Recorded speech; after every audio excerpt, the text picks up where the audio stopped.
Olá, estudantes do sexto ano vespertino, aqui é a professora Simone. Antes de iniciar, a gente começar a falar um pouquinho sobre os fluxogramas e a pesquisa e os gráficos. Eu quero falar um pouquinho sobre a entrega que eu gostaria que vocês enviassem para mim pelo Google Classroom e não pelo WhatsApp até dia 25 de abril. Entregar aqui na escola, quem não tem internet, ou enviar aqui pelo Google Classroom até o dia 25, tranquilo? Lembrando que esses exercícios sobre fluxograma vai de 1 até 5 e vale 3 pontos, tranquilo? E depois a gente vai falar sobre a outra parte, que é o sistema de numeração decimal. Então, vamos lá. Fluxograma é uma ferramenta da qualidade utilizada para representar a sequência e interação das atividades no processo por meio de símbolos gráficos. E para que serve isso? Gente, esse fluxograma é só para melhor visualização de um processo, para ajudar uma pessoa a visualizar e entender melhor por meio de processos. Então, vamos lá. Primeira coisa que vocês têm que saber, conhecer os símbolos. Toda vez que você for iniciar um fluxograma, a gente inicia com o início e com o fim, é essa parte aí. Ele é tipo uma oval, retangular. Tá vendo que ele é arredondado? Lá no cantinho dele, ó, ele é um retângulo, só que do lado ele é arredondado. Sempre você inicia com um quase igual um retângulo, só que do lado oval. Aí vocês colocam início. Tranquilo? Agora o retângulo. O retângulo é mais fácil, né? O retângulo indica cada atividade que precisa ser executada. Então, o retângulo você vai escrever o que você quer. Exemplo aí. Nós vamos fazer um exemplo agora e eu vou mostrar, que é quando você quer apresentar alguma coisa. Nós vamos falar dos números de bombom. Os números de bombom ali, você vai colocar números de bombom produzidos, aí você vai colocar ali. E o que é esse losango? O losango, ele indica uma tomada de decisão. Quando você tem dois produtos e você quer colocar alguma coisa para a pessoa decidir o que ela quer. Aí você coloca assim, igual a gente vai falar, os números de bombom é par. É uma tomada de decisão, não é? É par ou é ímpar? Pode ser par ou pode ser ímpar. Então, aqui eu uso o losango. Por quê? Porque ele indica o losango uma tomada de decisão. Uma coisa ou outra, aí, sim ou não. E o que é essa setinha, professora? Essa setinha pode ser ela vai tanto para a direita como para a esquerda. É só indicando o fluxo. Então, por exemplo, você iniciou aqui com o oval, aí para mostrar a próxima, que com certeza vai ser num retângulo para tomada de decisão, deixa eu ver aqui, oval, aí você usa o oval, aí você vem com a setinha para mostrar o próximo passo. Aí você vem com o retângulo, aí você vem e você vai colocando a setinha, tá? Você vem com o losango. Aí colocou o losango, é a tomada de decisão. Então, pode ser sim ou não. Você pode colocar para baixo ou para o lado, quando você resolver. E esse último aí, indica os documentos utilizados no processo. É quase um retângulo, só que embaixo ele arredonda, né? E faz um negocinho. Então, vamos lá. Em matemática, há inúmeras situações em que algoritmos e fluxogramas podem ser utilizados, seja elas de números, geometria, na álgebra ou estatística. Sempre que houver um procedimento a ser realizado que possa ser detalhado em atividades mais simples e diretas, esse procedimento pode ser descrito em fluxogramas. Então, eu coloquei uma pesquisa para vocês. Em uma empresa de fábrica de bombons, guarda toda a produção de um dia dentro de uma cesta na geladeira. Ao final de uma semana de produção, indica o processo para o acondicionamento dos bombons em embalagem de 2 unidades cada. Para que os funcionários responsáveis pelo processo não se esquecessem de bombom algum, foi elaborado um esquema referente aos procedimentos em um fluxograma. Quando a quantidade de bombons na cesta é um número par, um funcionário conclui que os bombons estão prontos para serem embalados. Quando a quantidade na cesta é um número ímpar, o funcionário retira um bombom da cesta e conclui que o restante está pronto para ser embalado. Então, olha só, vai ser o início. O que é o início? A data da produção. Mas se eu quiser colocar início também não tem problema. E aí, o que ele vai colocar? A data da produção, ele colocou como um retângulo aí, e depois ele veio com o número de bombons produzidos, retângulo. Tá vendo que o primeiro aí, ele é o oval, é o início. O segundo número de bombom produzido, o retângulo, que tá mostrando aí a atividade a ser executada. E o losango? A tomada de decisão. Número de bombom é par? Se sim, o que acontece? O funcionário conclui que a quantidade de bombons na cesta é um número par. Se não, o que acontece? O funcionário conclui que a quantidade de bombons na cesta é um número ímpar. E o que ele tem que fazer se for um número ímpar? Tá vendo que o que ele faz é tudo em retângulo? O que vocês estão explicando é em retângulo. Retira um bombom de cada cesta. Retirou um bombom de cada cesta, vai voltar a ser par, né? Um número. E aí, o que você faz? Os bombons estão prontos para serem embalados e fim. Fim, terminou. Iniciou e terminou. Retângulo com um lado oval. Ou vamos colocar assim, o oval. Tranquilo? Sempre inicia e finaliza com o oval. O retângulo, você escreve o que você quer, explicando, né? E o losango, esse daqui, que é o losango, deixa eu fazer até aqui. Esse aqui é o losango, é uma tomada de decisão, tá vendo? Foi para sim ou não. Tranquilinho. Agora vem a pergunta. O que o funcionário deveria fazer quando a quantidade de bombons não era um número par? Se não era par, era ímpar, o que ele faz? Aí vocês leem aí. Observe o fluxograma para o atendimento dos clientes na loja que irá vender os bombons e crie outro diferente desse exemplo. Aí eu coloquei aí um exemplo para vocês. Vocês podem olhar, mas cria outro. Ó. Início do atendimento. Inicia com o oval. Aí ele colocou o quê? Coloquei para vocês o quê? Cumprimente o cliente e pergunte a forma de pagamento, se é em dinheiro ou cartão. Tá vendo que é uma tomada de decisão? Então, losango. Se for dinheiro, o que você faz? Recebe o dinheiro do cliente, verifica se terá troco e finaliza o atendimento.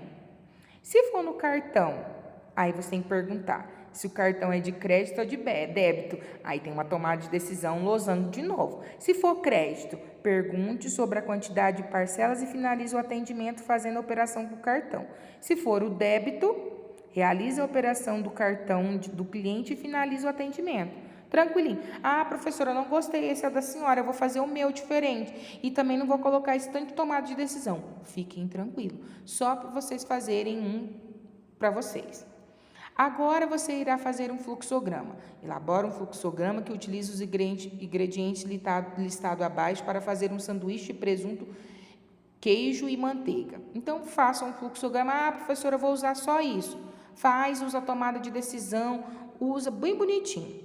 Ó, o fluxograma deve dar 2 opções de pão e o procedimento em cada caso. Se for pão francês, o que você vai fazer já?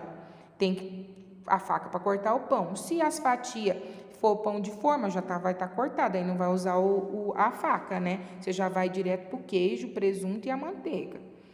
Agora, número 4, você irá fazer um fluxograma se um número natural é par. Tranquilo? Agora, esse exercício 5 está lá na atividade da Rose, que é a professora de vocês de ciência. A gente fez junto porque é uma atividade interdisciplinar.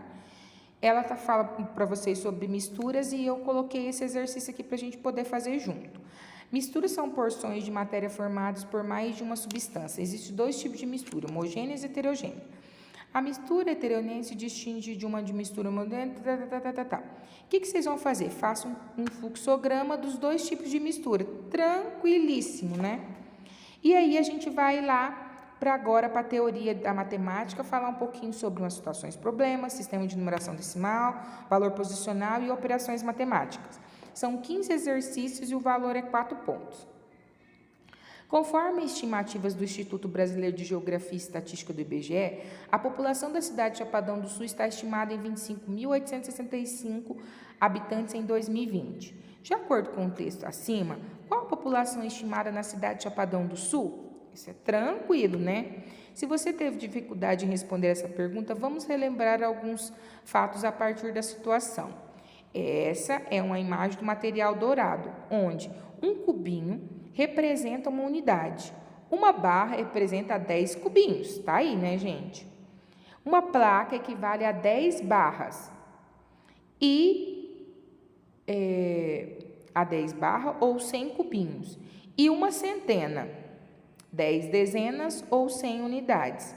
E um cubo equivale a 10 placas ou 100 barras ou 1000 cubinhos, uma unidade milhar.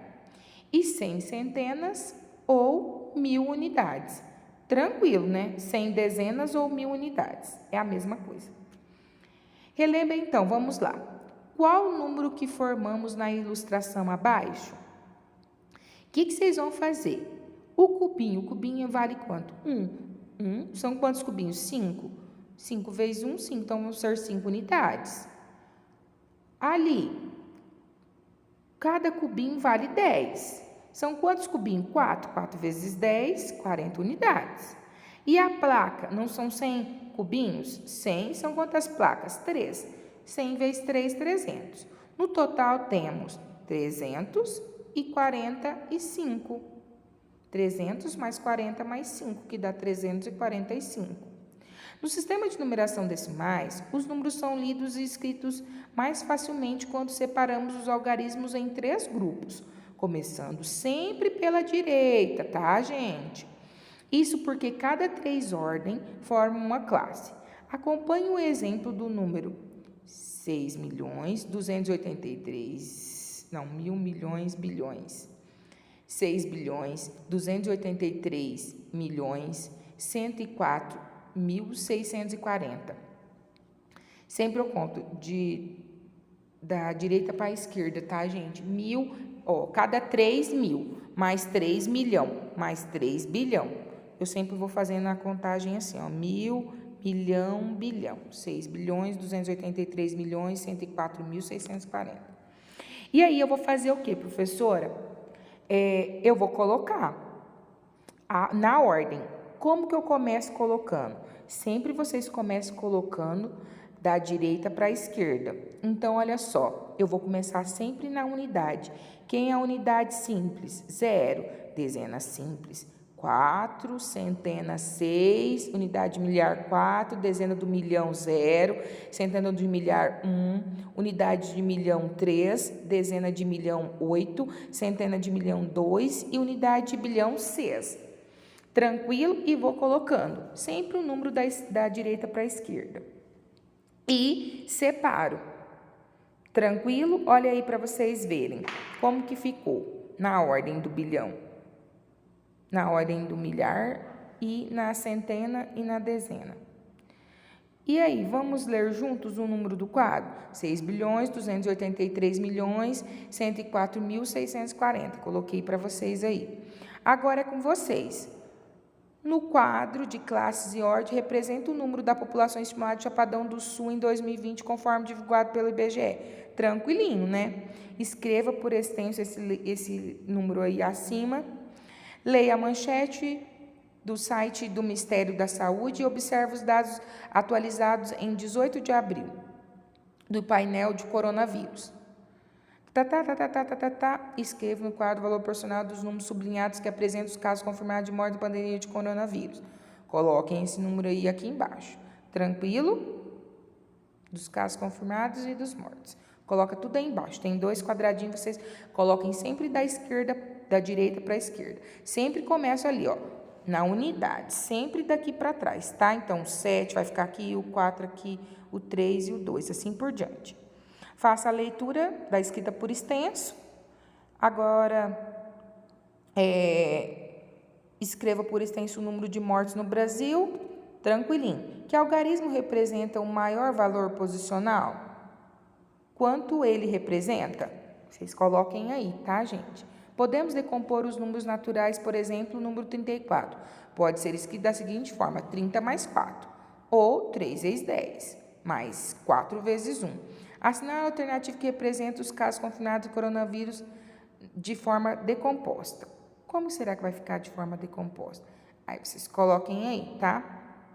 Lembrando que é 36.599. Como será que é 36.599? Aí vocês coloquem aí. Sobre os números naturais, é possível afirmar que...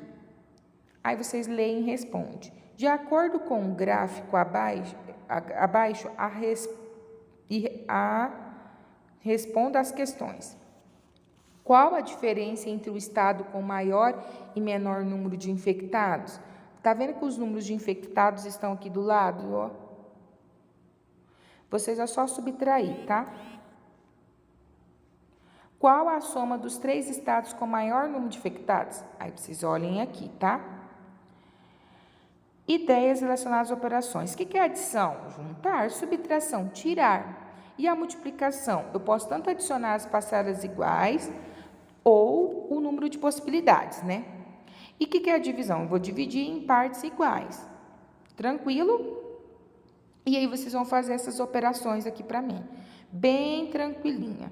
E resolver. E no final aí, depois do número 15, aí vocês podem internar as habilidades na tabuada. Boa aula, façam as continhas. Eu quero todas as contas nas atividades, certo? Beijo, amo vocês.